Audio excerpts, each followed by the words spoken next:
Ao vivo? Estamos ao vivo? Isso, já estamos ao vivo. Olá, gente. Boa noite a todos. Estamos ao vivo aqui em São Paulo. São 20 horas aqui no Brasil.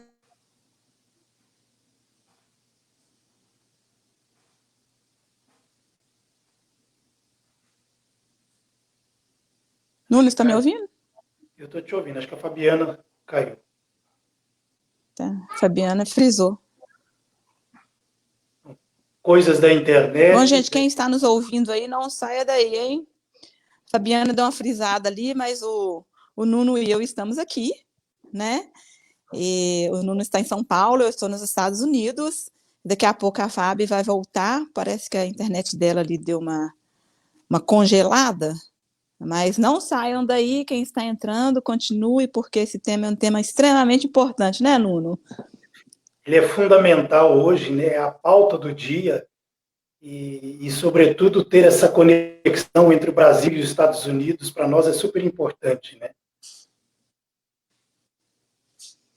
Eu fico muito feliz de poder contribuir, porque eu vivo entre os dois países, né? Então, a gente consegue, assim, sentir as duas culturas. E falar um pouquinho sobre isso, né? Porque é uma experiência, primeiramente, abençoada por Deus, né? De ter a oportunidade de viver as duas culturas, e duas culturas tão importantes, né? Que é uma latina e outra aqui norte-americana, e dentro da nossa realidade do ser negro, né, do ser afrodescendente. Então, eu acho isso muito importante. Daqui a pouco a Fabiana está voltando aí, né, Nuno? Se você quiser falar alguma coisinha aí para a gente não ficar... Aqui no Brasil, Esther, nós estamos vivendo esse período da pandemia de forma muito intensa no isolamento, e a quarentena obriga a gente a ficar muito dependente das redes sociais nesse momento. E esse horário, para nós, é um horário de pico, por isso que as redes acabam caindo muito facilmente nesse horário, a internet costuma falhar muito. E aí entendi. Então, nossa expectativa é que os nossos participantes permaneçam conosco, a Fabiana possa voltar brevemente aí para a gente poder tocar nossa pauta aqui, né? Tá, para a gente não... Ela voltou? Conseguiu voltar? Não, né? Para a gente não ficar assim, mais caladinho, o pessoal só nos olhando, eu gostaria de falar um pouquinho, né? Talvez você também, Nuno, falar um pouquinho sobre a gente, porque quando a Fábio voltar, né, a gente já se apresentou. Você gostaria de começar? Voltou. Que bom. Pronto, estamos ao vivo. Então, isso acontece. Depois de tantos testes, na hora que vamos ver, aconteceu alguma coisa. Bom, então, boa noite para quem chegou agora. Eu sou Fabiana Silva, esse programa Sobre Tudo. E nessa terça-feira nós temos convidado Nuno Coelho e Esther Sanches. Espero que vocês gostem. Nosso tema de hoje é um grito de resistência, onde nós resistimos porque resistimos. E aí eu espero que vocês sentem, se acomodem e vamos curtir o nosso programa. Entrou vida. Eu fiz certo? Entrou? Tem uma casinha, né, gente?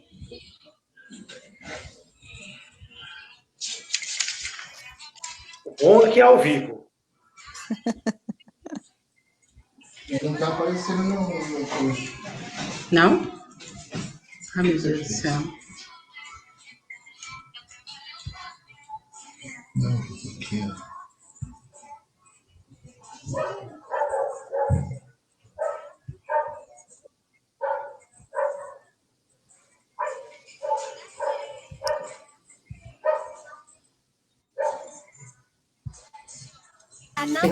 Né? É nunca ter medo de se expressar. A rotina que canta, a menina que dança e sobre tudo quer cantar. Pronto, desliga. Voltamos. E aí, para começar hoje o nosso bate-papo, eu queria começar com uma frase, né? Porque antigamente uma pessoa negra só era livre até que ela provasse. Pois não? Uma pessoa era escrava até que ela provasse que era livre. Então, eu queria saber de vocês se hoje nós somos livres. Fica para você, Nuno. Hoje nós somos livres? Boa noite, então, mais uma vez, Fabiana, obrigado pela oportunidade de estar no seu programa novamente. E saudar a Esther, que está lá nos Estados Unidos, Lá neste mesmo. momento, mais uma vez, e todos aqueles que nos acompanham aí pelas redes sociais. A sua pergunta, ela é uma provocação bastante pertinente, né?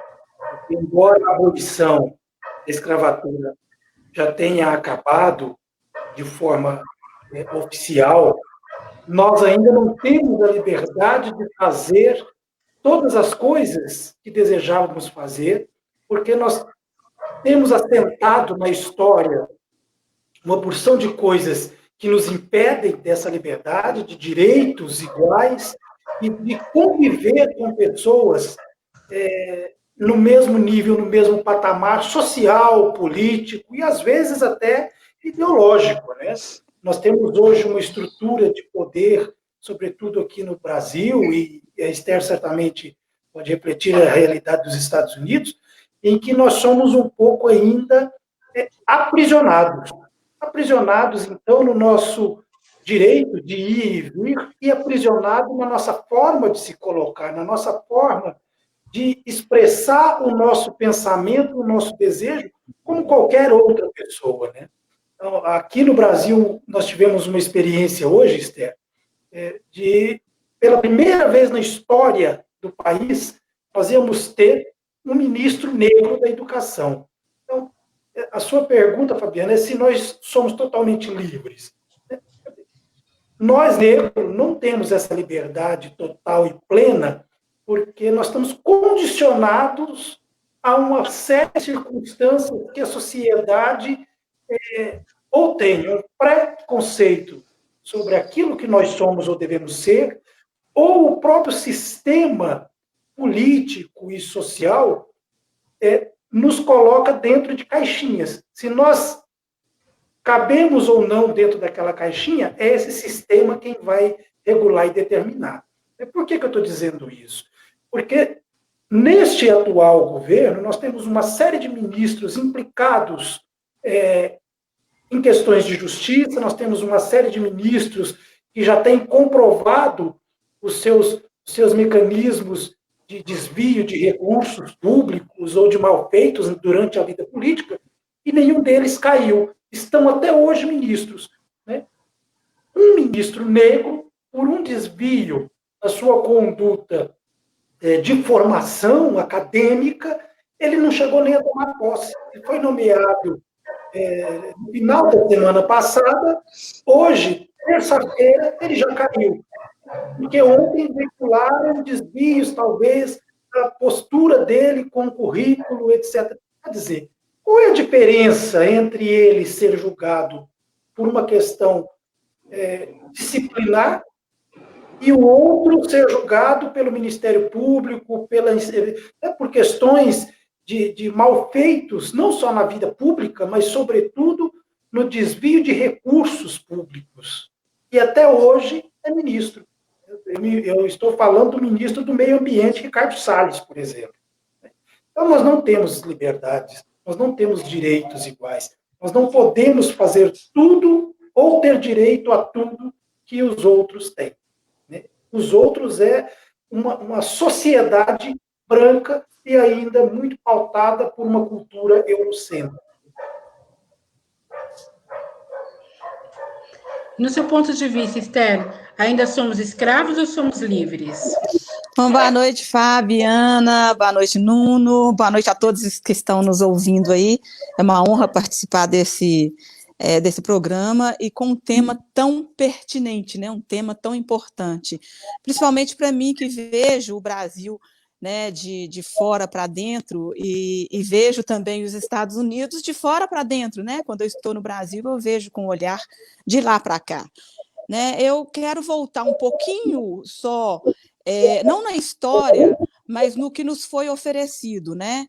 Eu acho que logo depois da abolição, o negro ficou sem terra, o negro ficou sem pátria, o negro ficou sem direcionamento. Né?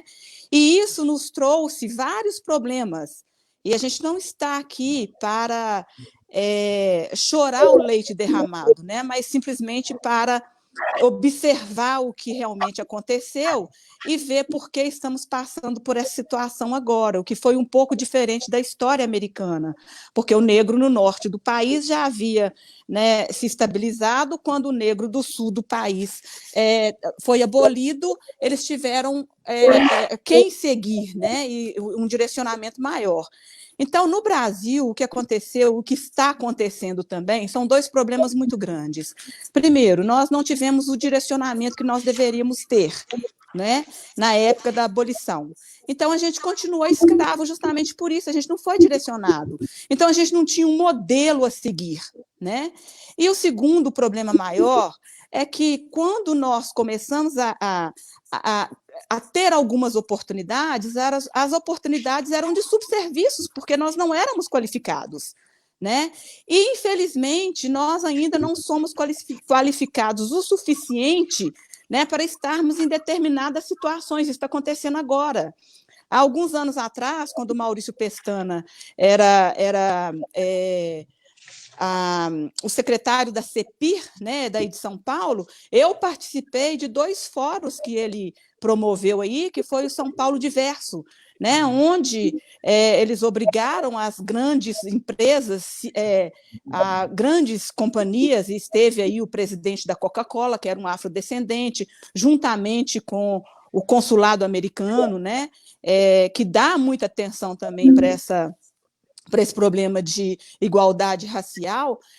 Teve também o presidente da Microsoft, várias empresas grandes, onde essas empresas tinham que ter a cota, né? Com cota ou sem cota, eles foram obrigados a ter 10% dos grandes nomes das diretorias de afrodescendentes. Então, Maurício Pestana conseguiu realizar 2 grandes eventos, né? E isso era para ser divulgado em todo o país. O próximo estado que nós faríamos seria em Minas Gerais, né? Mas, infelizmente, ele perdeu o cargo e nós não demos, ele não deu continuidade, que em Minas Gerais seria comigo. Então, assim, hoje nós temos mais oportunidades, a visão é diferente. Meu pai, por exemplo, ele não teve escolaridade, mas ele fez questão de que nós tivéssemos escolaridade. Então, ele, que talvez tenha sido a 2ª ou 3ª geração, né, dos abolidos, ele não teve essa oportunidade que, por exemplo, eu tenho hoje, né? E, com certeza, o meu filho não vai ter outra situação a não ser: sim, eu tenho que abrir a porta para você, porque você é extremamente qualificado. Porque eu não terminei o mestrado, eu comecei a fazer o meu mestrado, mas o meu filho já foi determinado que ele vai ter que nos dar pelo menos o mestrado. Eu digo nos dá porque nós temos essa expectativa em relação aos nossos filhos, né? O que a gente quer que eles tenham, que eles sejam, né? Então, assim, aqui em casa já foi determinado. Então, para quem veio de uma família de pais que não teve escolaridade, né, mas fez questão de dar escolaridade para os filhos, e eu ainda tive uma bênção, eu digo que é bênção muito grande, porque foi a oportunidade de ser atleta, que foi outra visão também que o meu pai teve. Ao invés de deixar a gente, porque a mente vazia, né, ele, por ser religioso, ele sempre falava: mente vazia, oficina do demônio, né? Então, ele fez questão de nos jogar para o esporte. Então, na minha casa, todo mundo foi desportista. E o esporte me abriu muitas portas, porque eu sempre digo, o esporte, ele te faz valorizar o seu físico e a sua mente. Você não vai colocar nada no seu físico e na sua mente que atrapalhe a sua performance, né? Então, eu digo que a nossa situação hoje é uma situação de oportunidade que não tivemos e oportunidade que não soubemos como fazê-las. Porque tudo que aconteceu na minha vida, Fabiana e Nuno, foram coisas que eu fiz acontecer.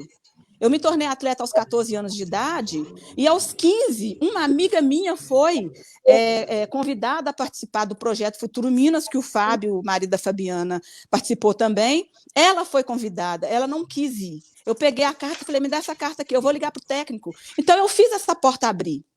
De vir para os Estados Unidos, eu fiz essa porta abrir também, porque eu também não fui convocada para o time, mas eu queria fazer parte do time da seleção. Eu tinha condições disso. Então, eu fiz a minha chegada nos Estados Unidos. E aqui, infelizmente, eu não tive condições de continuar como atleta, mas aí eu fiz as coisas acontecerem. Eu fui faxineira, mas eu sabia que eu não nasci para ser faxineira, porque eu sempre tive empregada na minha casa. Não é que eu não tenha nada contra isso, mas eu fui a melhor faxineira que existiu, entendeu? Eu dei o meu melhor, sabe? Dando o meu melhor, eu tive a atenção das mulheres para quem eu trabalhava. E elas diziam, Esther, você precisa de se educar, porque educação é a chave do sucesso, né? Education is the only way out. Eu ouvia isso o tempo inteiro. Então, a educação é a chave do sucesso. E, através disso, eu fui me qualificando cada vez mais. Então, eu aprendi inglês, eu entrei na faculdade. Estando na faculdade, que eu queria fazer fisioterapia, mas não fui admitida na escola de fisioterapia, eu fiz fonoaudiologia. Né? E sabendo que existia um número muito grande de pessoas que falavam espanhol aqui, a minha visão foi aprender o espanhol. Então, eu aprendi o inglês e aprendi o espanhol, já falava português. Então, eu já era um pouquinho melhor de todas aquelas outras pessoas, inclusive as pessoas brancas que estavam à minha volta, entende? Que falavam mal o inglês. Eu falava bem o inglês, embora tivesse sotaque, mas o meu inglês era bom, né? Minha conjugação muito boa, eu falava espanhol e eu falava português. E eu tinha uma professora que sempre me falava, Estel, o seu sotaque é uma coisa bacana, não tenha vergonha dele. Por quê? Porque isso te faz ser diferente das outras pessoas. Então, quando você abre a boca, alguém já sabe, essa mulher é inteligente, porque ela fala mais de uma língua, que eu estou vendo que a língua dela não é nativa, né? Então, isso era muito bacana. Mas eu te pergunto, Esther, com tudo isso, você se sente livre? É aí que eu vou chegar, entende? Eu me sinto livre porque eu nasci livre. Eu não vim de uma família que achava que por ser preto, por ser negro, por ser afrodescendente, por ser moreninha, por ser mulatinha, por ser tudo isso que as pessoas nos chamam, entende? Era ser inferior. Sabe? Então, eu vejo muitas famílias dizendo, meu filho, você não faz isso não porque você é preto. Você não faz isso não porque a polícia. Porque... Entende? Então, eu não cresci. Eu só descobri que eu era negra aqui nos Estados Unidos. E quando eu descobri que ser negro nos Estados Unidos era bom, eu tirei proveito de tudo. Entende? Porque eu estudei numa escola com a cota. Né? Então, assim, sim, eu me sinto livre. Por quê? Porque a liberdade está na minha cabeça. E a liberdade está na cabeça de cada pessoa que quer ser bem-sucedido, só depende da gente. Entende? Não depende de mais ninguém. Se o sistema não te dá essa oportunidade, faça a oportunidade acontecer. E todas as vezes que eu bati as portas e que as portas não abriram, eu nunca pensei que foi porque eu era negra. Eu sempre pensei porque eu não era qualificada o suficiente. Eu voltava, me qualificava mais e batia a porta. Aí eles tinham que abrir porque não tinha ninguém melhor que eu.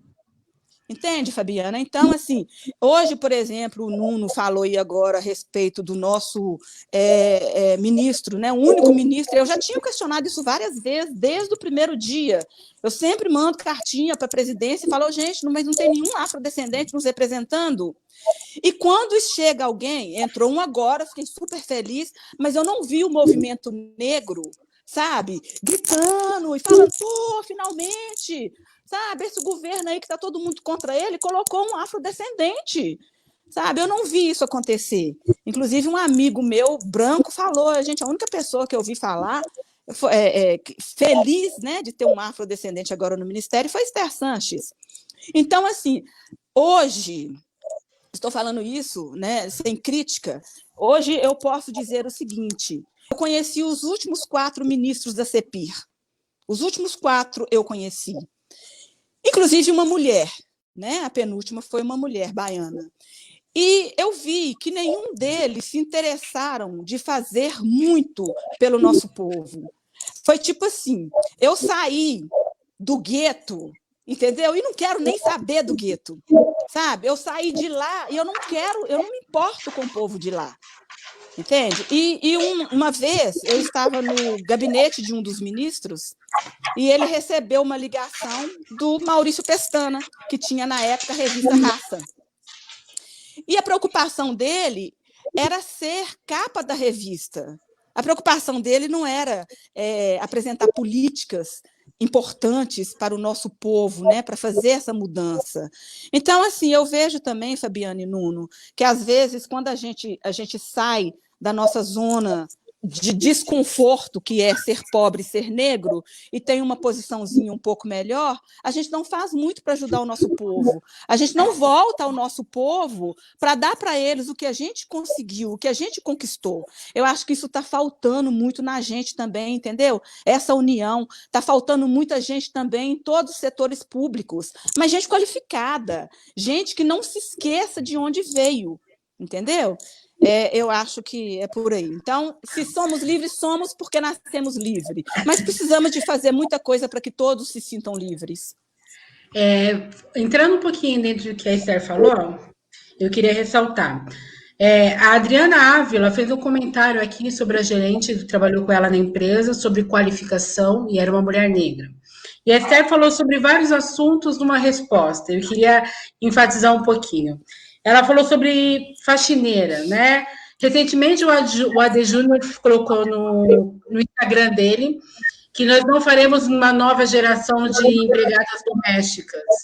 Então, nós temos que educar e dar condições para que nossas mulheres se qualifiquem também, para que elas não sejam só empregadas domésticas, que é uma das questões que a Esther levantou. Quanto à qualificação, que a Esther também levantou, recentemente, no começo do mês, durante uma cobertura jornalística, a CNN do Brasil colocou jornalistas brancos falando sobre racismo.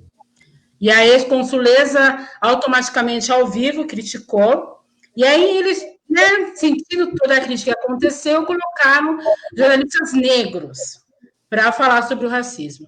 E eu queria entrar justamente nessa questão. Quando a gente fala de qualificação, como a Esther comentou, quando esse poder de fala é nos dado? Porque geralmente ficou bem claro na CNN Brasil que o momento de fala, o poder de fala, o lugar de poder, na verdade, só foi nos dado no momento que já estava oportuno. E eu queria saber de vocês, essa oportunidade realmente é nos dada ou nós temos esse direito de fala? Nuno, quer responder? Bom, na sua pergunta tem duas questões fundamentais e a Esther trouxe uma outra. Eu, como militante do movimento negro há quase 2 décadas, me sinto provocado, preciso responder uma questão dela que é muito importante. A ascendência de um negro ao poder sempre nos traz profunda alegria, grande emoção, porque os espaços de poder são bons e importantes para a transformação social. Se o espaço de poder é bom, nós também queremos.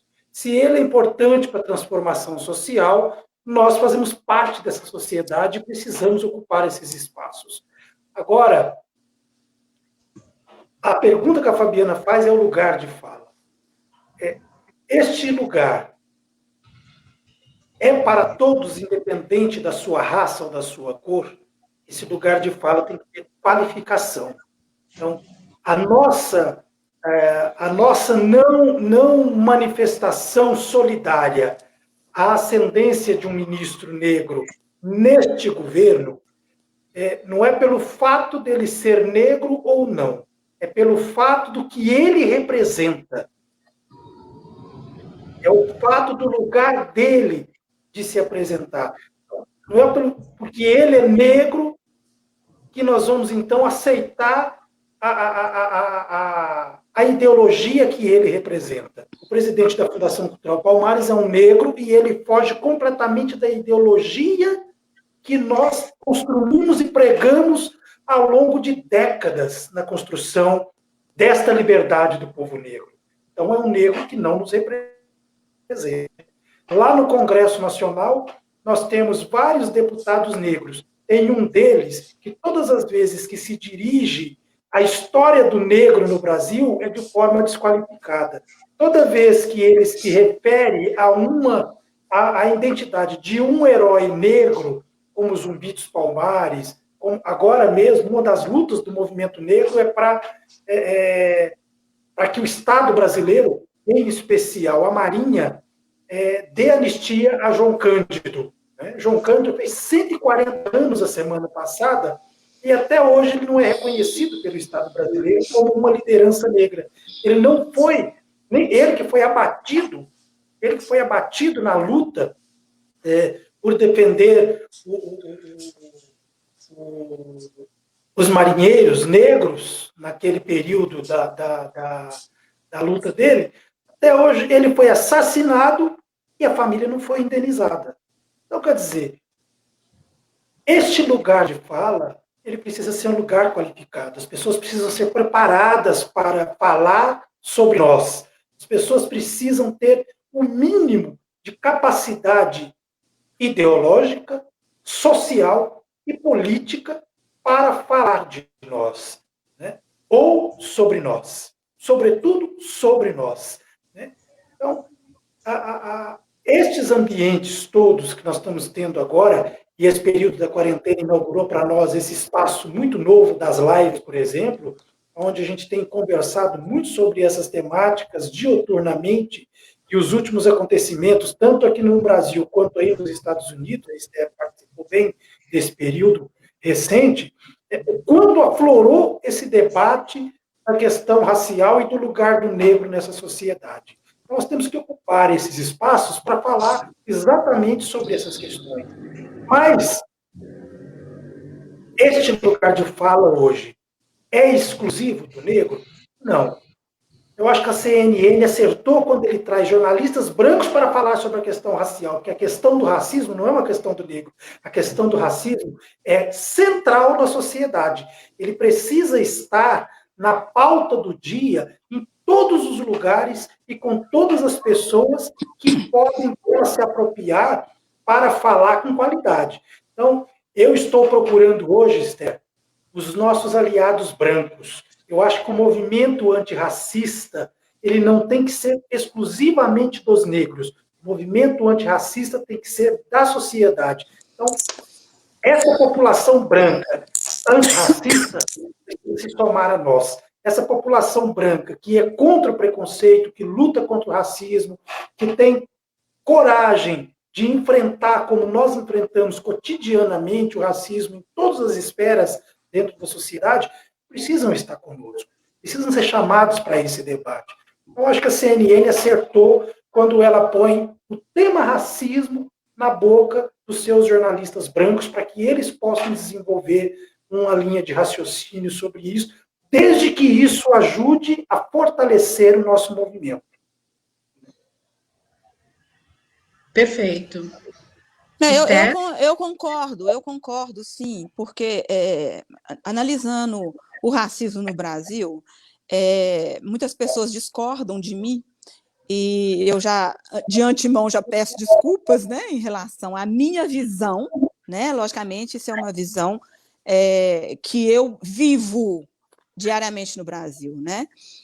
Eu acho que a discriminação no Brasil ela é maior social do que racial, e, infelizmente, o maior número de pobres são negros, entende? Logicamente, quem não gosta de preto não gosta e acabou, quem não gosta de branco não gosta e acabou, né? Mas no Brasil, infelizmente, a gente teve que...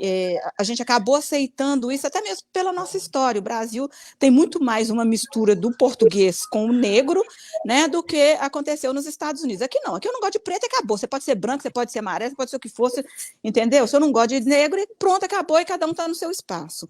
E aí no Brasil, não. Eu digo isso, gente, por experiências diárias. Eu dirijo 2 carros importados no Brasil.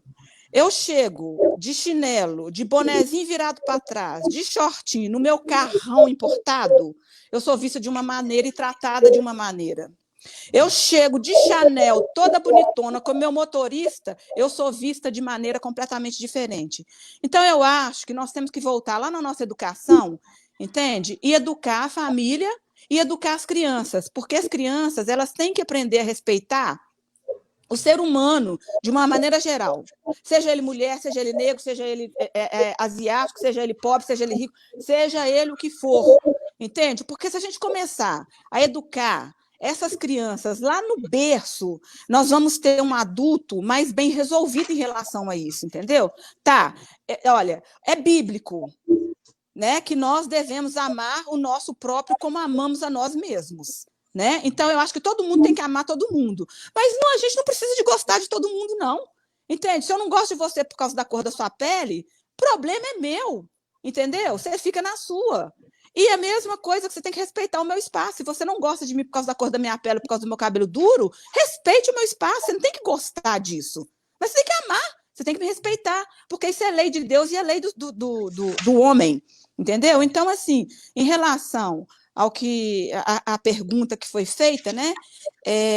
Se nós temos realmente voz, eu concordo com o Nuno quando ele disse que os brancos têm que discutir essa questão do racismo, mas que nós também, quando nos deem a oportunidade de falar sobre o racismo, que nós estejamos preparados.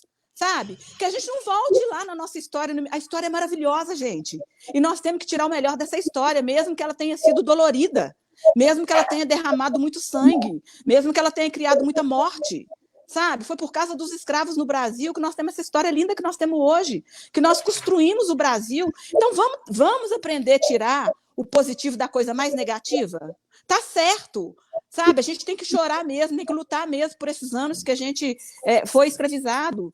Porém, nós temos uma história linda hoje, nós temos essa cor maravilhosa, nós temos essa boca grande, sabe, esses lábios maravilhosos, esse nariz. Nós somos diferentes, essa pele cheia de melanina, nós somos lindos. Então, é isso que a gente tem que ver. Primeiro, eu não tenho que me sentir ofendida se alguém falou que meu cabelo é duro mesmo. E daí? Entendeu? Não, eu vou me sentir ofendida se alguém falar que, sim, que você é uma pessoa que não vale a pena, você tentar denegrir a minha imagem. Mas falar uma coisa que é natural, eu não tenho que me preocupar com isso. E se eu me preocupar, como é que eu vou resolver? Vou sair batendo em todo mundo? Vou não, gente. A lei me é coberta. Vou à delegacia, faço um BO e chamo a imprensa. Pronto. Acabou. A pessoa vai ser processada, pode ser presa, ela vai ter uma dor de cabeça tão grande que ela vai pensar 2 vezes antes de fazer novamente, entendeu? Então, essa mentalidade que a gente tem que mudar. Nós temos a lei que nos respalda. Nós temos que ter uma maneira diferente de ver as coisas, de fazer com que as coisas aconteçam. Nós temos que ter mais gente dentro dos setores públicos que realmente nos representam e que possam falar pela gente, né? Preto tem que gostar de preto, gente. Hoje nós temos, dizem que somos 49%, mas nós somos pelo menos uns 70% no Brasil, de moreninho, de escurinho, de mulatinho, de jambo, de preto, de afrodescendente, entendeu? Se nós nos unirmos, a gente consegue eleger um presidente do Brasil, gente. A gente consegue eleger... Olha, eu não saio do Congresso, estou sempre indo à Câmara e ao Senado.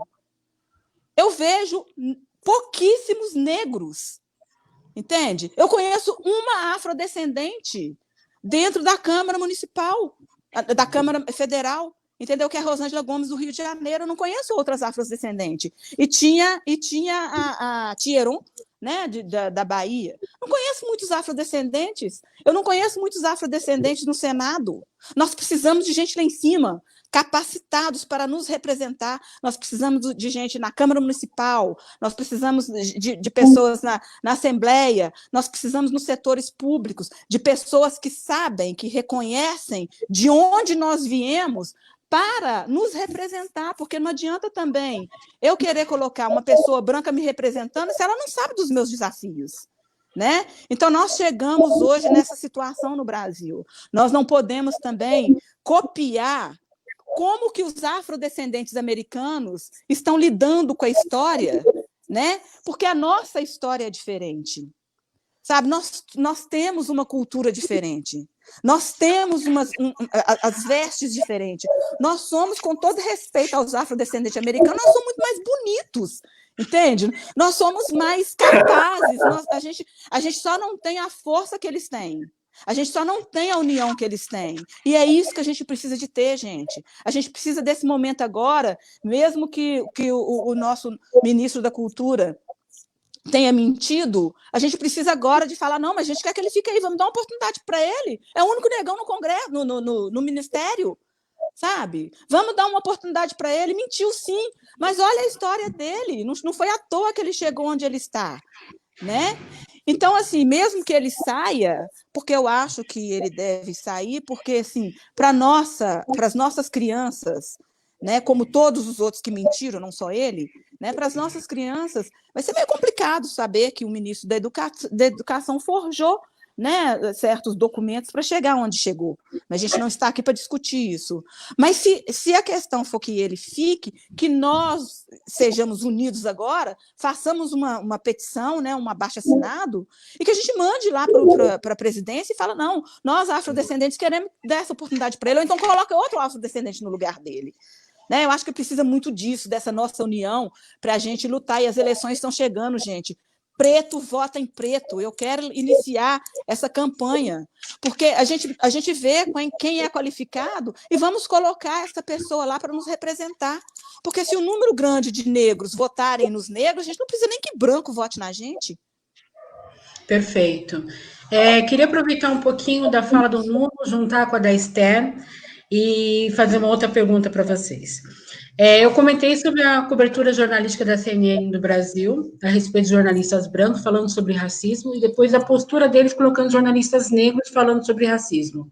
E aí eu queria saber do Nuno, para começar essa conversa, alguns famosos brancos estão cedendo contas no Instagram para pessoas influentes da comunidade negra se posicionarem sobre o racismo. Queria saber qual é a sua posição, sua visão quanto a isso, e queria saber também se o fato de ter mais mobilizações nas redes sociais significa que tem maior mobilização na luta antirracista também. O que você acha disso, Nuno? Aproveitar a sua pergunta e mandar um beijo bem grande para várias pessoas conhecidas que eu estou vendo acompanhando a nossa live aqui, a Ângela Santana, a irmã Sueli, o Gerson Pedro, muito tempo eu não vi o Gerson já entrando, a Gemina lá das Alagoas, a Toninha lá do Ceará, muita gente bacana por aqui, meu padrinho, Jorge, participando nesse momento, um beijo muito grande para todos vocês. A sua pergunta, ela é muito pertinente, mas eu quero voltar um passo antes um pouquinho, no que a Esther disse. Aqui no Brasil, nós temos uma grande diferença da população afro-brasileira da população norte-americana, né, afro-americana, porque ali nos Estados Unidos, a população negra ela é imensamente inferior à população negra do Brasil. Uhum. E o fato da abolição da escravatura, né? A escravidão ter acabado nos Estados Unidos há muito mais tempo que aqui no Brasil, deu uma estrutura à população afro-americana de alçar espaços, de conquistar ambientes muito maiores na sociedade, seja de forma econômica, ou seja de forma mão de obra, né? Formação profissional, qualificação profissional, muito maior, muito mais acessos devido à estrutura do próprio país do que aqui no Brasil. Então, nós estamos ainda numa luta aqui no Brasil por reparação histórica. Né? Então, lá atrás, simplesmente no dia 14 de maio, estávamos nas ruas, sem direito à moradia, sem direito à carteira de trabalho, sem direito à dignidade ou ter a própria identidade. Estávamos à própria sorte. E essa própria sorte veio andando, de modo que tudo que nos restava era as mulheres jovens serem empregadas domésticas, né? E estas jovens negras empregadas domésticas, na sua maioria, eram do Nordeste. Eu, ainda muito jovem, escutava diversas vezes as pessoas dizerem: eu vou lá no Nordeste buscar uma menina. E por que buscava essa menina? Para ser babá ou para ser doméstica? Aí, com muito custo, essa menina estudava à noite e aos pouquinhos, conseguiu virar uma professora primária. Era o que podia, era o que tinha para aquele momento. Uma outra questão muito diferente dos norte-americanos, e que ainda nós temos lutado muito com isso, e isso é uma luta que o movimento negro tem empreendido aqui no Brasil, com muitas conquistas boas, é a identidade negra, é o querer assumir-se negro pela sua própria estima e pela sua própria história. Então, isso foi uma coisa que nós, sobretudo o movimento de base, precisou construir na cabeça das pessoas, de que ser negro era bom, de que ser negro, com as nossas características, era bom. Né? Por que eu digo isso? Minha família está ali na sala, no outro cômodo, nesse momento, deve estar ouvindo o que eu vou dizer agora. Eu ainda me lembro quando a minha mãe dizia para mim e para minha irmã, nós devíamos casar com pessoas brancas para melhorar nossa família, para os nossos filhos não sofrerem, eles sofriam. Melhorar a raça. E elas dizia, vocês precisam melhorar. E a minha mãe dizia isso para nós, por volta assim, de umas 6 horas da manhã, na sala de casa, com a minha irmã entre as pernas dela, minha mãe alisando, esticando o cabelo da minha irmã o máximo possível, para ela poder botar uma Maria Chiquinha e ir para a escola. Para ela, e só depois de muito tempo, depois de assumir uma identidade negra e passar por uma formação política do que significa ser negro, é que eu vim entender muitas dessas características.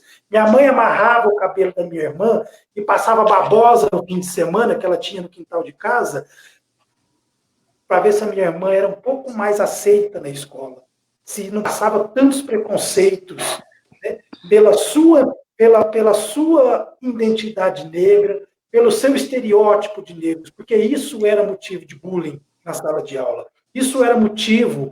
Então, a identidade negra, né, o assumir-se como negro, não foi nos dado.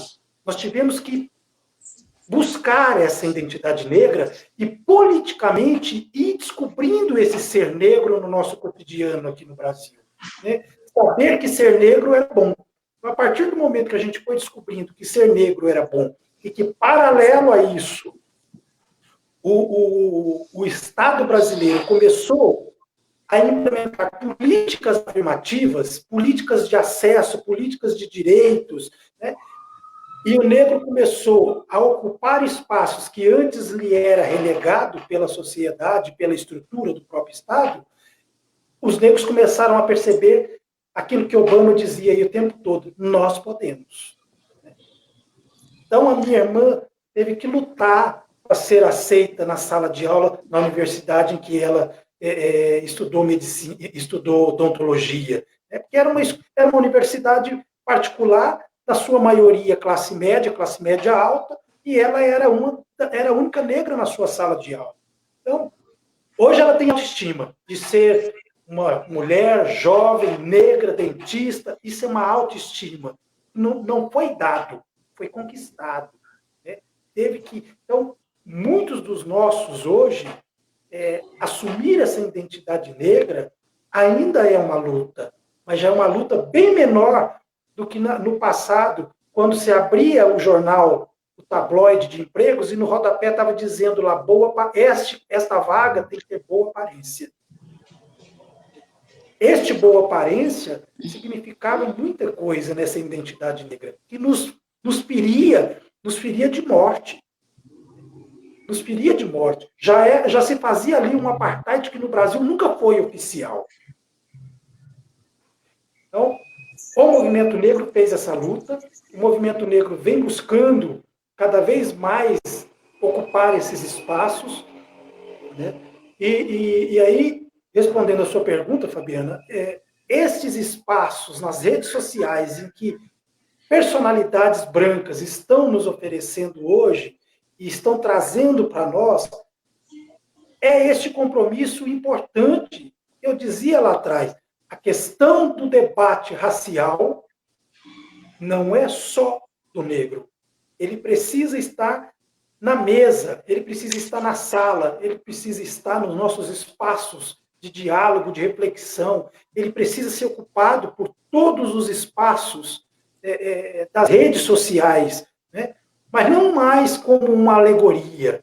Né? Porque o ser negro e ter essa identidade negra hoje para nós é muito mais do que ser apenas sambista, é muito mais do que apenas ser um estereótipo, né?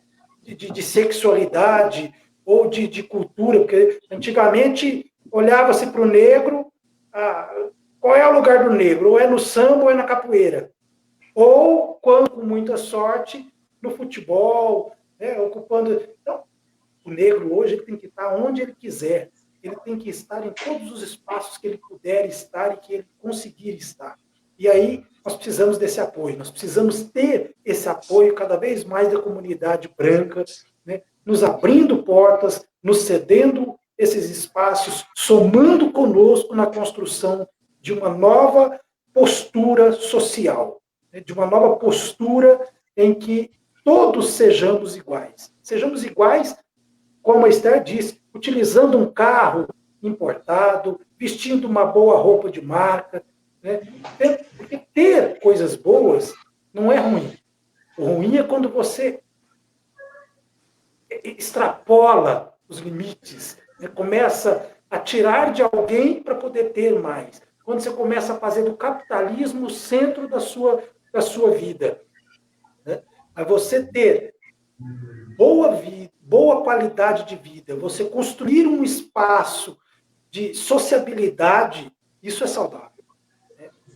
O ruim é quando você faz coisas ruins, quando você começa a prejudicar o outro para poder se fazer bem. Isso é muito ruim. Então, eu fico feliz quando vejo artistas, quando eu vejo lideranças nos apoiar na nossa causa, na nossa luta. Isso é fundamental para nós. Perfeito. Esther, eu queria te fazer uma outra pergunta. O Nuno falou muito sobre identidade negra, sobre o processo de construção dessa identidade, né? E eu queria saber de você, o fato de nos Estados Unidos ocorrer a segregação racial, e aqui no Brasil nós temos uma falsa democracia racial, como isso influencia na construção da identidade do negro, na sua visão? Fabiana, eu preciso de falar só uma coisinha em relação ao que o Nuno disse, falar, porque o que aconteceu, o que eu falei no início aqui, sobre a história americana e a abolição americana, ela aconteceu em 1863, a nossa foi em 1888, né? Então foram 5 anos só. Né, depois. Mas o negro no norte dos Estados Unidos ele já havia sido abolido. Né? Então, foi por isso que o negro do sul, que teve mais dificuldade de ser abolido, porque na Flórida, né, com as plantações de tabaco e tal, então, eles mantiveram o negro por mais tempo. Né? E era um comércio muito lucrativo, né, para essas pessoas. Então, a referência foi essa, o que não aconteceu no Brasil, porque nós não tivemos referências. Então, eu gostaria só de colocar isso aí, porque realmente o negro se uniu mais nos Estados Unidos e teve mais oportunidade, porque ele fez a coisa acontecer. Né? Quanto à sua pergunta, Fabiana, eu me perdi aqui um pouquinho. Você pode fazê-la novamente, por favor? Posso sim. O Nuno falou sobre a identidade do negro e a construção. E aí eu queria saber de você, o fato de nos Estados Unidos ocorrer a segregação, e aqui no Brasil a gente tem uma falsa democracia racial, como isso contribui para a identidade, para a construção da identidade do negro? A construção da identidade do negro brasileiro? Isso. Brasileiro? Não sei se eu sei responder essa pergunta. Sabe por quê? Porque eu não vejo a situação, a discriminação no Brasil racial maior do que social. Entende? Eu vejo a discriminação no Brasil mais social do que racial.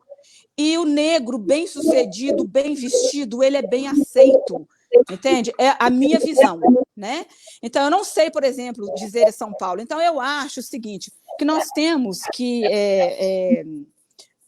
nos fortalecer, nos educar, né? A começar lá de baixo e até mesmo... Porque nós, hoje, nós já somos viciados, entre aspas, né? Nuno falou a respeito da irmã dele, né? Que a mãe passava isso no cabelo e tal. Eu ainda fui pior, eu passei foi ferro quente, eu queimei minha orelha várias vezes, entendeu? Mas, em compensação, eu tenho uma prima de 70 anos que mora em São Paulo, que quando ela ia para a escola, a mãe dela falava, se alguém te discriminar, você vira para a pessoa e fala assim, ó, Se branco fosse tão bom, papel higiênico não era branco. Então, é uma pessoa que cresceu sem ser discriminada. Por quê? Porque ela aprendeu a se defender desde 9, ela tem 70 anos hoje, né? Então, eu acho assim, que, sem responder a sua pergunta, porque eu realmente não vejo nessa construção do negro, nós já fomos construídos, nós já temos a nossa história, né? A gente só precisa agora de educação e direcionamento. Eu quero passar essa pergunta ao Nuno, visto que eu faço parte de um grupo de mulheres negras, né? Faço parte de grupos de mães negras, e a gente discute muito essa questão em relação aos filhos, em relação a nós mesmos como mulheres. Muitas delas, em alguns relatos, dizem, eu me descobri negra. Então, até o momento, elas não se consideravam, elas não tinham essa identidade de ser negra. Muitos acreditam que a comemoração da consciência negra é uma perda de tempo. Tem pessoas que nem... Né? Uma vez eu fui falando um pouquinho de uma questão familiar, né? Nós fomos numa peça de teatro, assistir Taiô, e no meio da peça, os atores gritam Black Power. Eu tenho 2 filhos, um tem o cabelo liso e o outro cabelo crespo. E aí o de cabelo liso ficou sentado, enquanto toda a plateia estava de pé, levantando a mão e gritando Black Power. E eu perguntei o que foi, filho? Ele falou, mãe, eu não sou negro. Aí eu fiquei com aquela, né, com nó na garganta e perguntei, mas por que você não é negro? Ele disse, eu não tenho cabelo crespo. Então, essa construção com ele aconteceu ali. Eu tive que explicar para ele que o fato de ele não ter o cabelo liso não diz que ele é menos ou mais negro. E mostrei para ele que entre os atores e as pessoas que estavam na plateia, tinha sim mulheres com cabelos lisos, cabelo crespo, careca, colorido e todas as outras cores. Então, quando eu pergunto sobre a construção dessa identidade, é importante. Da mesma forma como o meu outro filho chegou e falou, mãe, se eu fosse branco, eu teria mais amigos? Então, eu queria passar essa questão para o Nuno. Nuno, para você, como é essa construção da identidade? Olha só, aqui no Brasil, a raça ainda é a base da estrutura social. Seja ela branca ou seja ela negra, a raça é que determina a questão social. E aqui, por exemplo, nós tivemos um caso lá, se não me engano, em Osasco, de um negro que estava num carro importado no estacionamento, né, e foi agredido pela polícia, pelo segurança do supermercado. Se não me engano, acho que era o Carrefour. Ele foi morto. Nós tínhamos um dentista na zona norte de São Paulo que foi morto, abordado por policiais no seu carro importado. Então, as pessoas ainda nos medem por essa régua. O negro, na rua, no shopping, etc., se está andando, né, você passa perto de uma pessoa não negra, ela puxa a bolsa. Eu trabalho para um deputado federal, então vou com muita frequência a Brasília, e toda vez que eu entro num avião, a minha presença causa espanto. Toda vez que eu circulo no saguão do aeroporto, se for então um aeroporto internacional, eles causam essas adversidades. A questão da raça ainda é a base social. Então, voltando ao exemplo da minha irmã, algo que me choca muito até hoje. Na formatura dela, eu fui o padrinho. Todos os padrinhos estavam paramentados, estavam, portanto, vestidos iguais. E, naquela noite, especialmente, então, a gravata borboleta.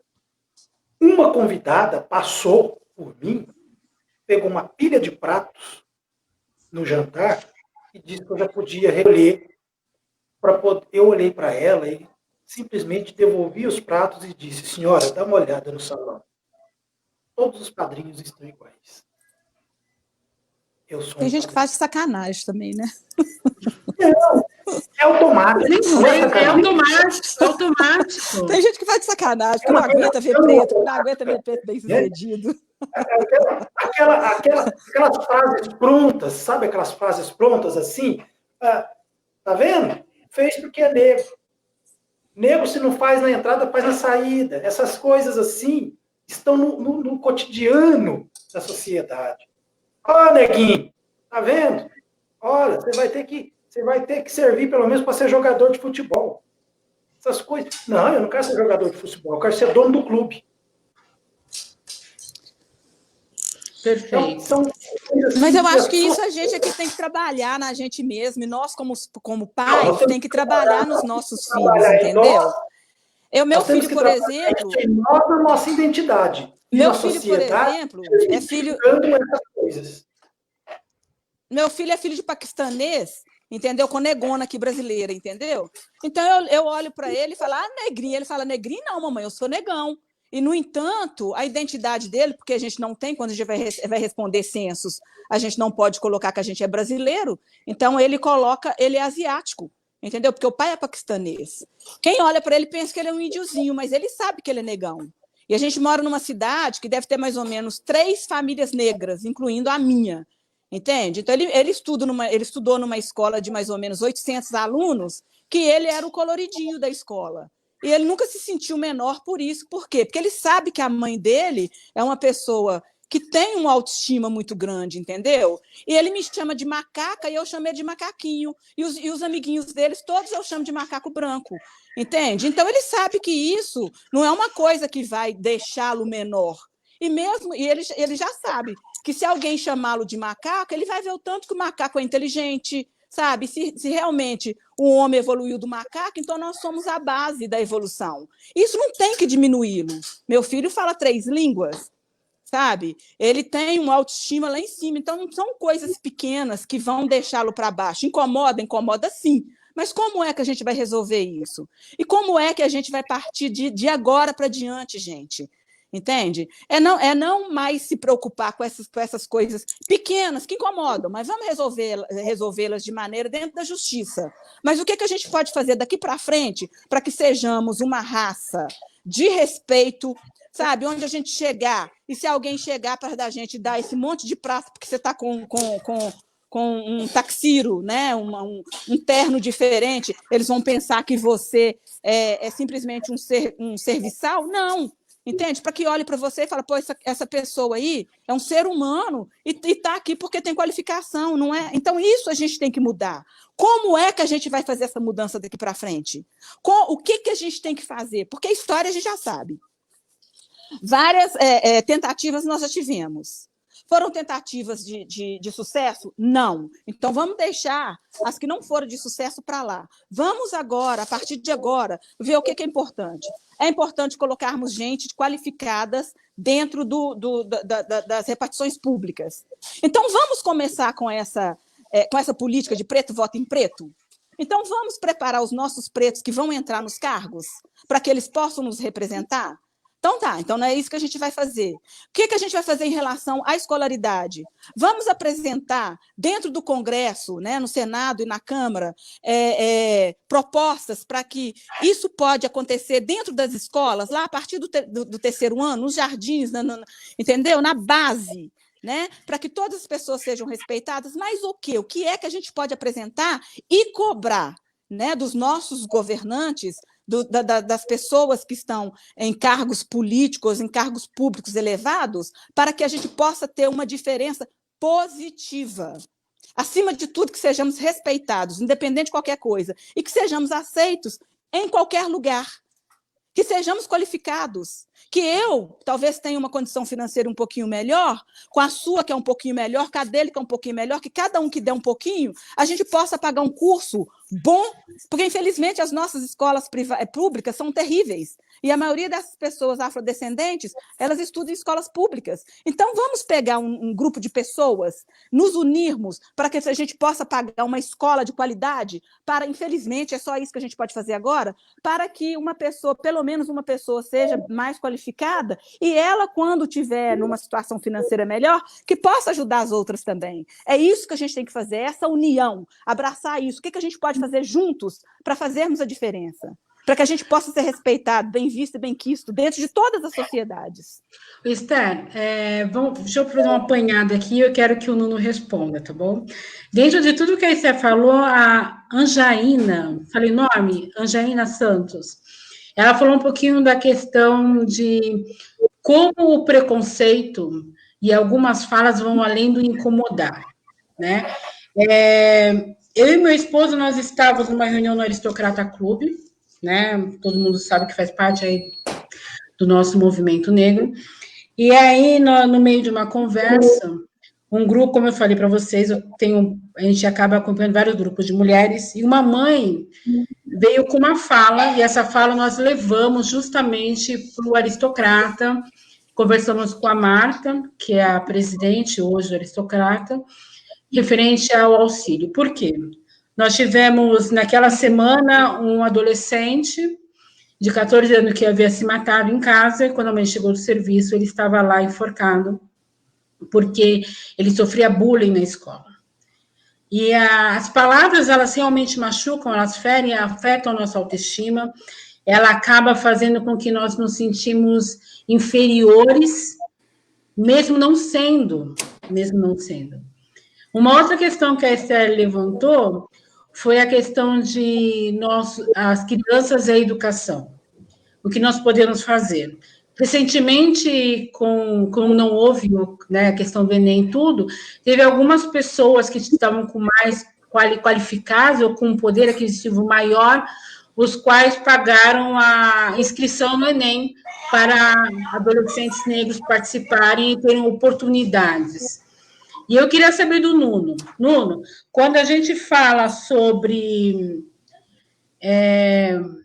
o ato de ofender, como algumas pessoas aqui no chat colocou, que não são apenas palavras, como essas palavras nos impedem nosso crescimento como pessoas, e como a falta de qualificação nos impede de ter oportunidade de crescer. De continuar vivos, né? Porque muitos acabam cometendo atos contra a própria vida por não aguentarem essa atitude de bullying. Bom, primeiro, o racismo, ele não pode ser relegado apenas a fatos pequenos, a fatos menores. Ele é algo muito grande. O racismo é um mal que causa danos psicológicos. O racismo causa saúde mental muito. Gente, não tem jeito. O racismo é estrutural e é estruturante na sociedade.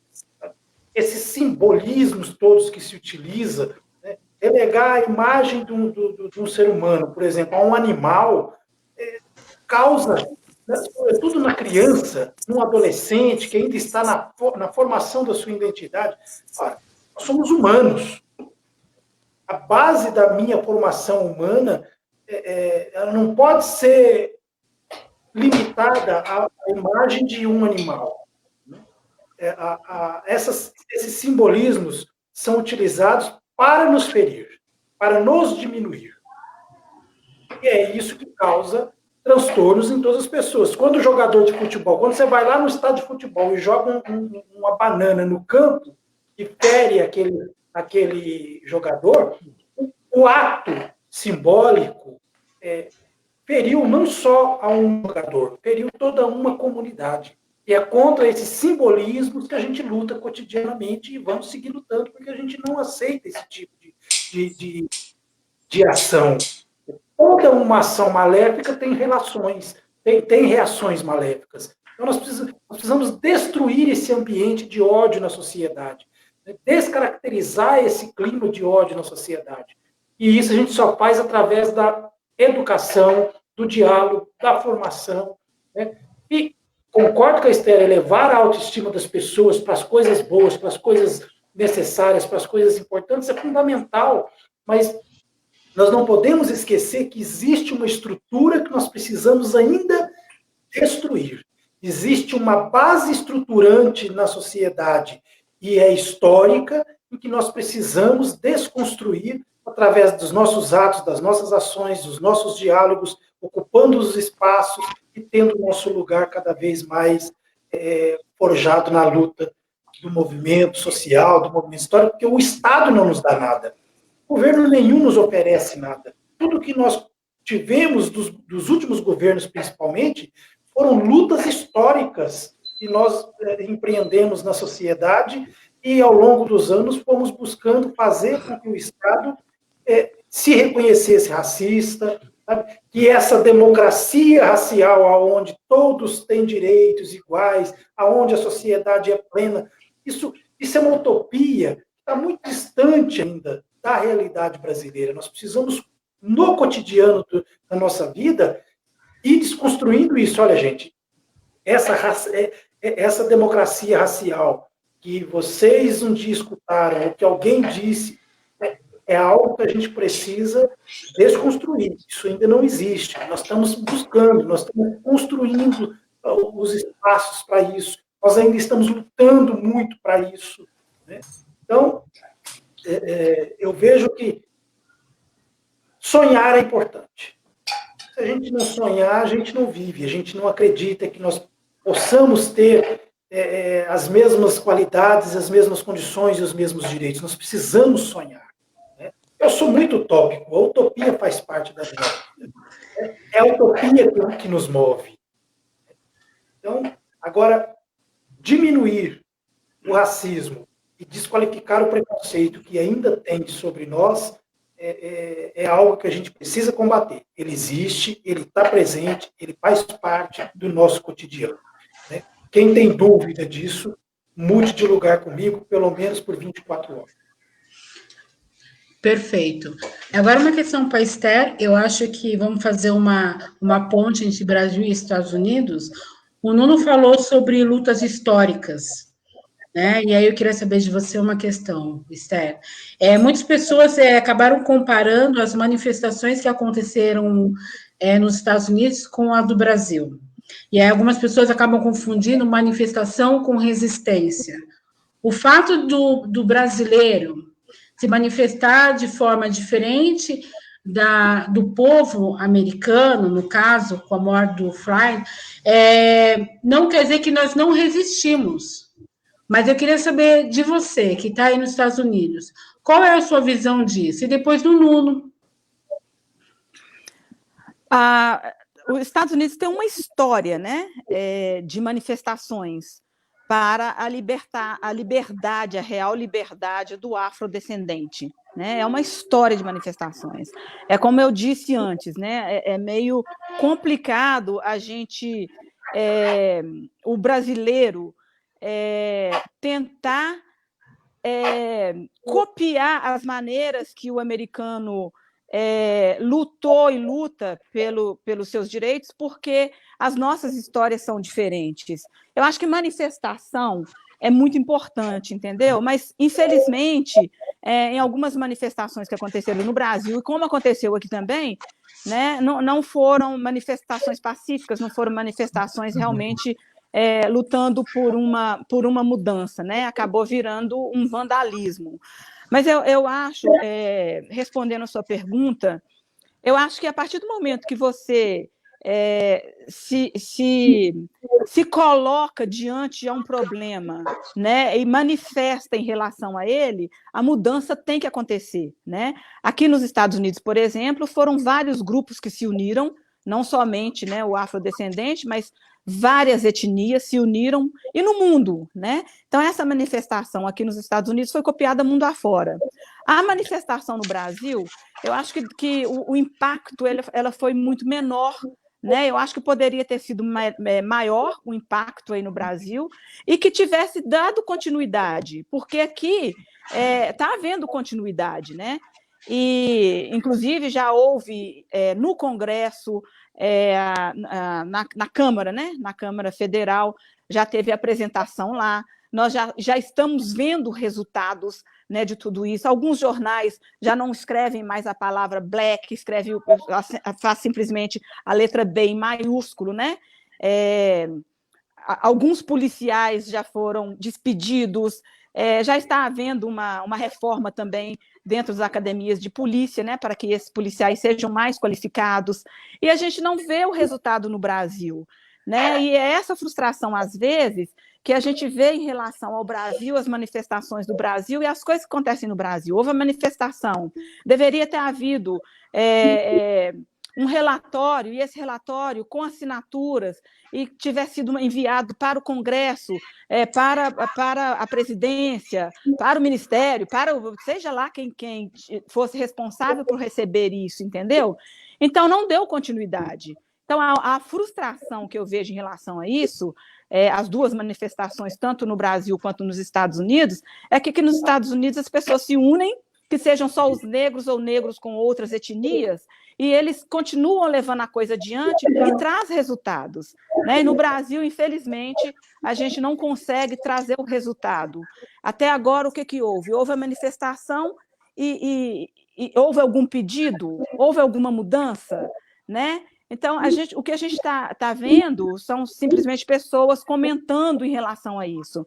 Mas tem que haver um documento que seja apresentado, um documento que seja cobrado. Quem é que vai cobrar isso? Eu estou à disposição de pegar esse documento e levar lá no Congresso, entendeu? De entregar lá no Senado, de entregar lá na Câmara, seja lá com quem for, mas e tem que existir esse documento, né? Então, eu acho que isso está faltando muito, né, na nossa cultura, no nosso povo afrodescendente no Brasil, no nosso povo preto, E uma coisa que você falou, Fabiana, e que realmente eu concordei muito, é que a gente tem que se identificar negro. Eu, por exemplo, só descobri que eu era negra aqui nos Estados Unidos, com 21 anos. Eu vim para cá com 21 anos, entende? Então, muitas pessoas aí no Brasil ainda não se veem negras, né? E a gente escuta muito ainda essa questão do interracial, né? Você está namorando uma branquinha para melhorar a raça. A gente escuta muito isso no Brasil ainda, né? Então, é a questão de educação. Eu não quero que as pessoas pensem que eu não vejo o racismo da maneira que ele realmente é. Eu não estou diminuindo, eu estou procurando soluções que sejam realmente eficazes, né? Porque, assim, não adianta eu sair batendo em todo mundo porque me chamou de macaca. Não adianta acontecer isso. Sim, realmente é uma coisa que fere, realmente é uma coisa que... É como se... eu tenho muitas amigas loiras, logicamente eu não quero comparar. Hoje mesmo eu conversei com uma dentista branca que falou: isso é a minha vida inteira, eu fui chamada de leite azedo, de loira burra. Entendeu? Isso acontece com a gente também. A gente é chamado de negrinha, de pretinha, de moreninha, de mulatinha, de seja lá o que for. E se dói, a gente tem que ver como a gente vai reparar essa situação, né? Então, não quero que as pessoas pensem isso. Então, eu acho, Fabiana, que o que realmente está faltando na gente, quanto raça negra e quanto comunidade negra, é nos unirmos mais e montarmos mais estratégias, apresentarmos mais projetos que possam ser eficazes para que a gente possa ter realmente, né, uma vida mais digna, uma situação diferente do que a gente está vivendo agora, e que sejamos respeitados, bem vistos, bem quistos em qualquer lugar, independente da nossa cor, né, da tonalidade da nossa pele, do nosso cabelo duro, ou do nosso nariz grande, ou da nossa boca, independente das nossas características. Perfeito, Esther. Nuno, passo a pergunta para você. O fato das pessoas confundirem manifestação com resistência, ou fazerem essa comparação, muitas pessoas falam que o movimento negro está parado, porque ele não se manifesta. Mas isso não quer dizer que nós não estamos resistindo. Qual é a sua posição sobre isso? Bom, o movimento negro no Brasil, ele tem fases. Teve fases nos anos 80, 90, em que ele era muito atuante, ele era mais acirrado, ele tinha uma luta estratégica muito mais efervescência, sobretudo nas ruas, porque o Brasil todo estava em transformação naquele período, então vários movimentos sociais estavam muito ativos e muito acesos na construção das suas agendas, né? O movimento negro teve uma atitude muito efervescente naquele período. Dos anos 90 até início do século XXI.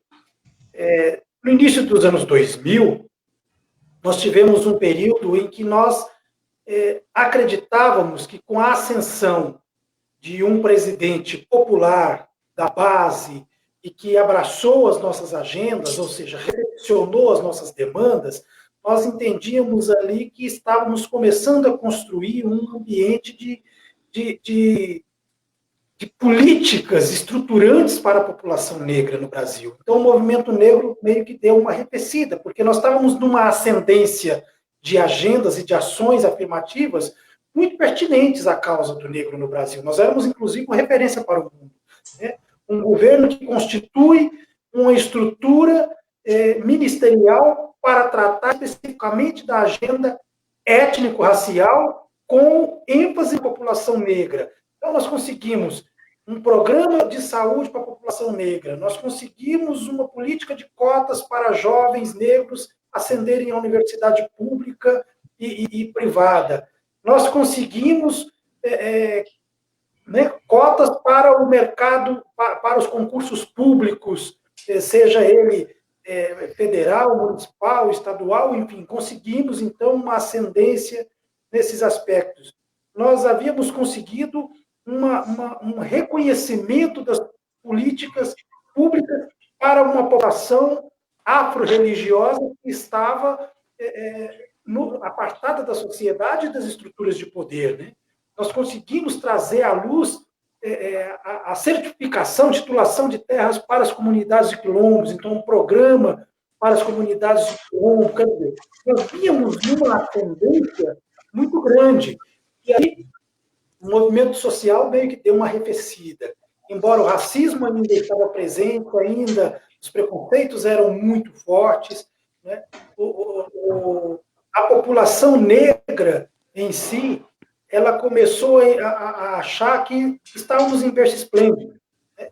E não estávamos, porque tudo que o governo acabou oferecendo foram questões meramente, como se diz, assistencialista, e não estruturante do ponto de vista econômico, né? Um poder econômico, um poder mais estruturante para que o negro pudesse ter uma ascendência social muito maior do que teve a população branca, né? Os benefícios para a população branca eram muito maiores porque eles tinham muito mais acessos, muito mais oportunidades do que os negros. Nós recebemos muitas contribuições, muitas estruturas na política, mas nós tínhamos que, ao mesmo tempo, seguir lutando para poder ir conquistando e ascendendo nesses espaços. E aí vem logo uma mudança de poder no país. Essa mudança de poder no país deu um corte muito brutal na gestão das políticas, porque nós não tínhamos recursos financeiros, nem estrutura no poder, e muito menos pessoas com qualificação o suficiente para entender o que é a gestão pública e o que é a questão de reparação histórica, né? São duas coisas que não podem fugir uma do lado da outra. Então, nós tínhamos essas dificuldades de estruturar essas políticas dentro do Brasil nesse período. Aí começamos a reagir agora. Quando começamos a perceber essas dificuldades, nós começamos, embora não estamos na rua cotidianamente por conta aí, o próprio coronavírus nos impediu muito de fazer ações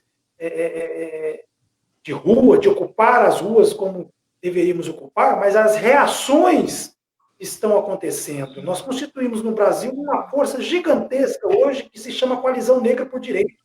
Mais de 150 organizações do movimento negro e lideranças históricas do movimento negro no Brasil inteiro, de norte a sul do país, que estão somadas a nós e ocupando esse espaço de mídia de uma forma muito qualificada que coloca no principal jornal, principais jornais do país, que é o Jornal O Globo no Rio de Janeiro, Folha de São Paulo aqui em São Paulo, o tema racial. Uma página inteira dedicada a essa discussão, a esse debate. Então, agora nós temos a campanha, né, ainda aberta na rua, com milhões de pessoas fazendo debates e fazendo essa discussão. Nós temos a convergência negra por direitos, a convergência contra o racismo, de luta contra o racismo, que começou um pouquinho antes e que tem aí agora organizado pessoas para ir às ruas, para poder fazer manifestações, né? Esse simbolismo que nós falamos há pouco, agora essas referências racistas, né, do período da escravidão. Por exemplo, aqui em São Paulo, sábado que vem próximo, vai ter um grande ato lá na estátua do Borba Gato, aqui em Santo Amaro, na Zona Sul. Quer dizer, esses simbolismos são importantes, mas o Brasil está recolhido.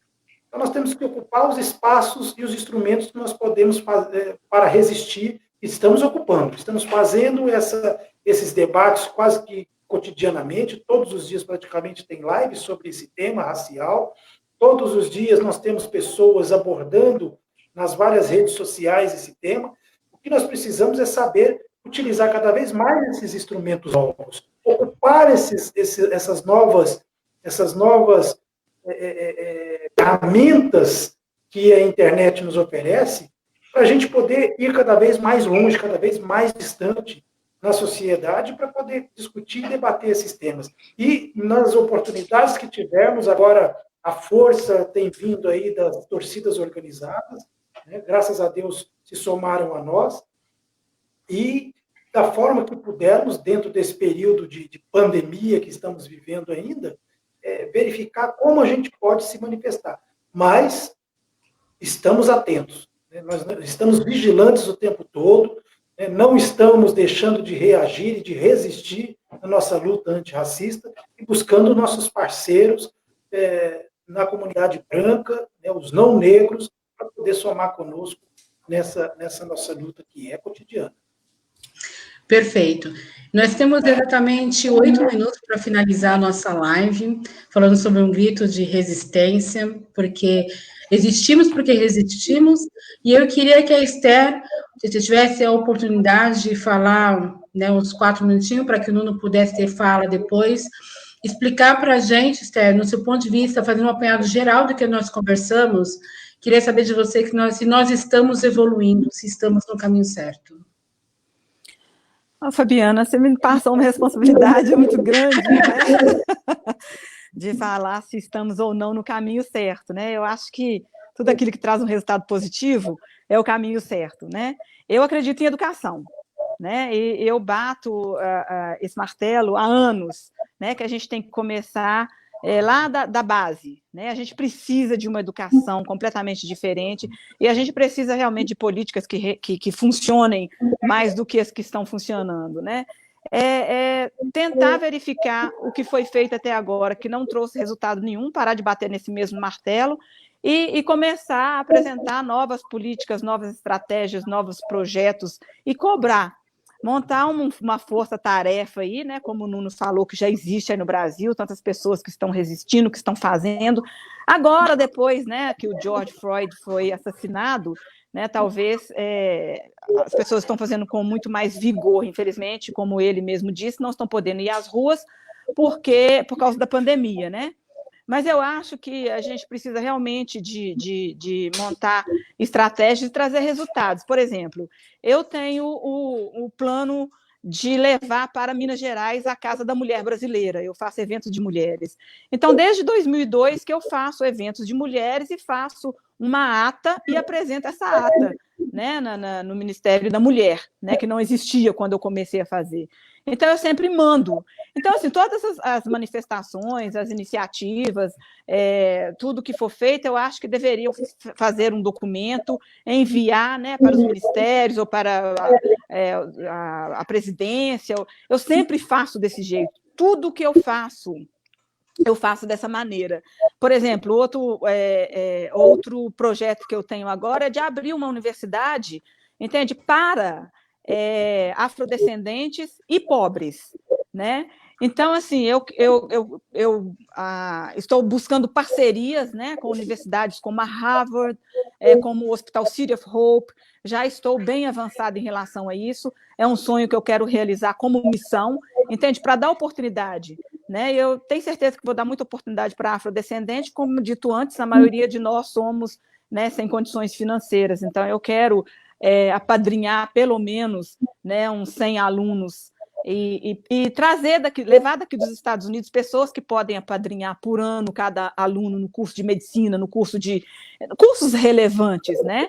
Então, assim, e eu termino a minha fala dizendo o seguinte: nós somos seres humanos, nós somos capazes, nós somos bonitos, nós somos felizes, nós somos gente, né? Então, nós não temos que nos abater pelas essas que eu digo coisinhas, porque realmente não me incomodam, entende? Então, por exemplo, se alguém falar que o meu cabelo é duro, porque agora isso aqui é uma peruquinha, que eu acho ótimo, entendeu? Eu estou com o cabelo um pouco maior do que o seu afro, eu tinha o cabelo longo, alisado, entende? E cada dia eu estou com uma peruca diferente, gente, é azar de quem falar. Antes de ontem eu estava com uma peruca azul, eu coloco a peruca loira, eu coloco a peruca vermelha. Isso não muda a minha identidade, isso não muda quem eu sou, né?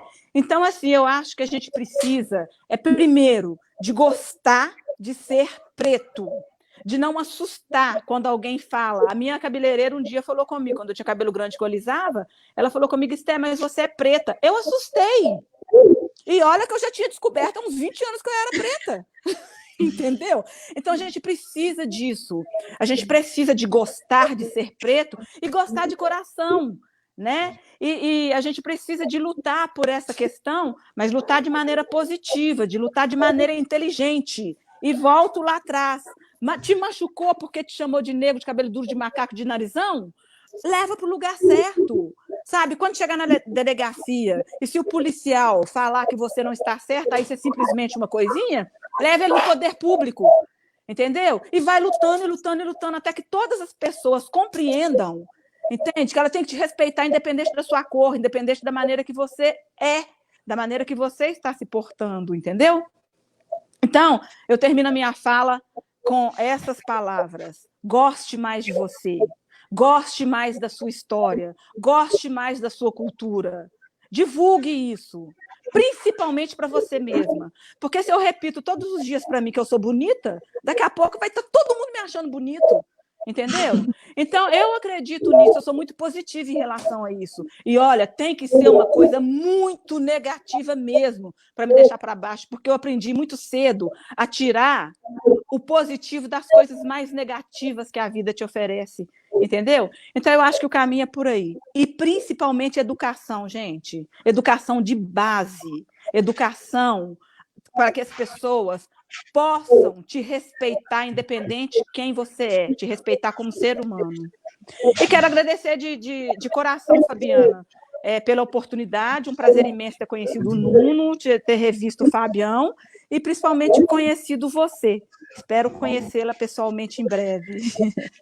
Perfeito. Antes do Nuno falar, aproveitando, eu queria só fazer um adendo aí no que a Esther expôs sobre ser negra.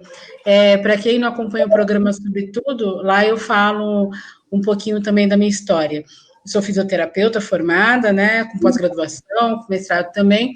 E aí uma história muito engraçada engraçada porque agora a gente conta e a gente acaba dando risada, né, Esther? Mas na hora não foi tão engraçado.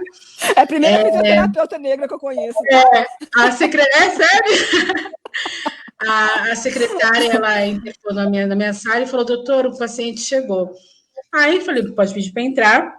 Ele adentrou na sala, né, na sala de atendimento. Ele sentou, olhou para mim e falou assim: você é negra? Aí eu sou muito automática, né? Eu acabo, às vezes, não pensando no que eu falo. Eu levantei da minha mesa, fiz o contorno, fui até o espelho, olhei e falei: puxa, eu sou. E ele ficou tão sem graça. E eu falei: caso você tenha algum problema em ser atendido por uma doutora negra, a gente tem várias outras opções no nosso, né? E aí ele acabou dando risada e aí a gente comprou o atendimento. Então, às vezes, a gente tem que eu falei: até onde eu sei, eu ainda sou. Mas, em todo caso, na dúvida, a gente acaba filmando. Mas, Nuno, eu te dou a palavra para a gente poder encerrar a nossa live. Estamos evoluindo ou não? A gente ri, mas é triste demais ter que... Por isso... Eu estou chorando, Fabiana. Eu tenho 2 consultórios e passa por isso cotidianamente. As pessoas vão lá para perguntar, eu quero falar com o dentista. Se ela falar, dentista, eu, sério? A pessoa até vira as costas e vai... Outro dia eu achei muito engraçado ela me contando que uma paciente dela, pegou os 2 filhinhos pequenos e levou lá no consultório apenas para eles conhecerem uma dentista negra. Ela fez isso, pegou as crianças e levou lá apenas, só para conhecer a dentista, e ela disse, olha, meus filhos, vocês sabem, existe uma dentista negra. Eu vou para vocês em outros médicos, vocês verem que existe. Sabe? Porque é uma coisa normal, comum. Porque só vi os negros na cozinha de casa. Mas está mudando. Daqui 10 anos a gente vai ter muito médico, muito dentista, muito ginecologista, muita gente, muito negro em todos os setores. Nuno, mas fala pra gente, estamos evoluindo para a gente terminar nossa live, sim ou não? Estamos evoluindo, sabe? De onde saímos, de um navio negreiro atravessando o Atlântico, estamos evoluindo muito, estamos conquistando cada vez mais, né? Estamos formando cada vez mais jovens negros nas universidades, né? Eu tenho muito orgulho. A minha filha mais velha estará formada o ano que vem numa universidade, uma das universidades mais importantes de São Paulo, né? E acho que nossa luta não é em vão. Nossa luta é cotidiana, nossa luta é árdua, né? Nossa resistência precisa ser cada vez mais forte, cada vez mais firme, ocupando os espaços, todos os espaços possíveis, para a gente poder chegar cada vez mais distante, né? Eu sou negro, sim, como Deus criou. Eu estou feliz da minha raça, da minha cor. Eu tenho a minha estima muito alta, sabe? Por saber quem eu sou, conhecer a minha trajetória. Eu tive o prazer imenso de, em vida, partilhar muitas vezes da companhia de Abdias Nascimento, sobretudo lá na casa dele, no Rio de Janeiro. E Abdias tinha lá um quadro do Sankofa na parede, né? Aquele Adinkra africano. E aí, olhar aquilo era sempre... Ele dizia o tempo todo, nós temos que estar sempre olhando para o passado, olhando a nossa história, de onde viemos, quem nós fomos, para a gente poder seguir nossa trajetória, o nosso caminho, o nosso futuro. Eu tenho uma grande amiga que é deputada estadual lá no Amapá, Fabiana Esther, e a Cristina Almeida tem, na sala da casa dela, um quadro gigantesco, na parede da casa dela, um quadro imenso, pega quase a parede inteira da casa dela,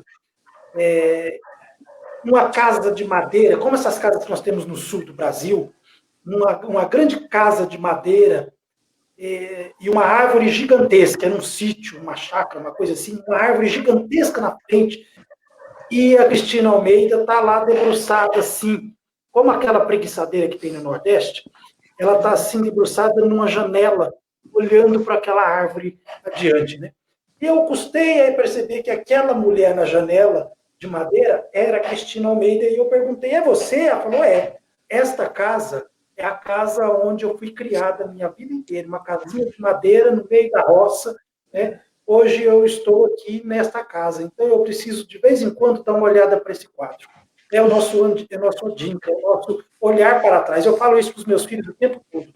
Olha de onde vocês vieram, olha a identidade da qual vocês pertencem, né? Senão a gente cresce demais, começa a perder a nossa identidade, começa a perder a nossa história, começa a achar que o mundo é lindo e maravilhoso.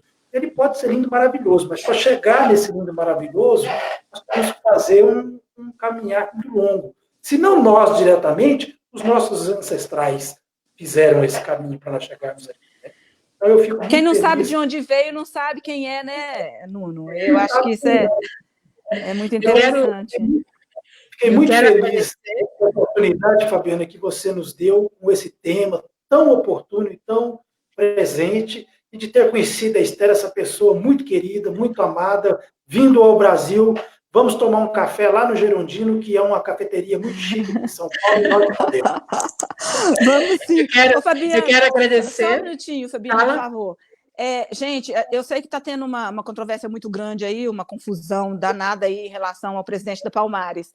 Eu já pedi uma reunião com ele, né? Eu vou me reunir com ele assim que a reunião me for concedida, porque agora com essa questão da pandemia, né? Eu quero conversar com ele, eu quero sentar com ele e conversar com ele, entendeu? Porque não tem condições de uma pessoa como ele, né? Negão, porque ele não tem nem jeito de chamar de moreno, filho de quem é? Filho de Oswaldo de Camargo. Às vezes ele está se expressando muito mal, entendeu? E a Palmares é uma fundação muito importante. Conheci o Carlos Moura, entendeu? Que foi um dos presidentes. Nós fizemos palestra lá na França, foi muito bacana com o Maurício Pestana, né? Então, assim, é uma história muito bacana e eu quero ouvir dele, assim, de pertinho, olhando nos olhos dele, né? De repente ele está equivocado, de repente ele precisa de um direcionamento, porque não tem condições de uma pessoa, né, de estar presidindo uma fundação tão importante para a nossa cultura, tão importante para o nosso povo, e ter uma visão completamente errônea de tudo, né? Então, assim, eu pedi essa reunião com ele, eu vou dar o feedback para vocês quando a gente A gente vai depois falar sobre isso também. Com certeza, com certeza. Eu quero agradecer a presença de todos. Esse é o programa Sobretudo, para quem não conhece. A gente passou as nossas mídias, nosso Instagram é @sobretudo.programa. Para quem não acompanha, nós temos um canal do YouTube onde tem todos os episódios do programa, e nós temos a 3ª temporada. O Nuno já faz parte dessa história, e é sempre bem-vinda.